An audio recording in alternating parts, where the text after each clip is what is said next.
ஆண்டாள் திவ்ய திருவடிகளே శరణం. 5వ పాసురం. మాయనే మన్ను వడుమదురై మైందనే. ఎలాంటివాడు ఆ స్వామి?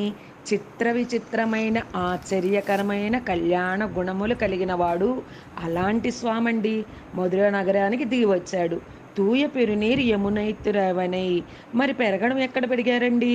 అదుగో ఆ యమునా నది ఆవల ఉన్న ఆ గోకులంలో పెరిగాడు. పుట్టగానే మరి రాత్రికి రాత్రి ఆ యమునా నది దాటడం ఎలాంటి విశేషమండి! ఆ శ్రీకృష్ణ పరమాత్మ ఎన్ని చేశాడు!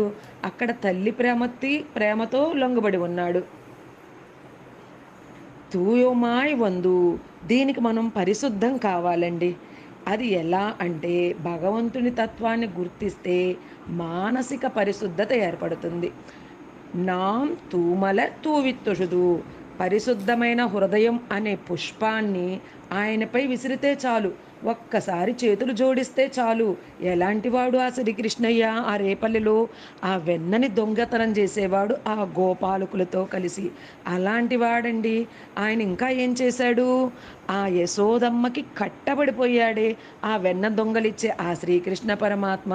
మన తినాల్సిందిక మనస్సు ఉంది కాబట్టి ఆయన గుణాల్ని స్మరించుకుందామండి. ఇంకా ఏ ఏ గుణాలు ఆయన చేసింది? మనం ఎన్నో దామోదర బంధనం. ఆ తల్లికి లొంగబడిపోయాడా? ఆ యశోదాదేవి కట్టిన ఆ ఉదర బంధనానికి ఆ రోటికి కట్టింది కదా, అలాంటి ఆ తల్లికి లొంగబడిపోయాడు యశోదమ్మకి.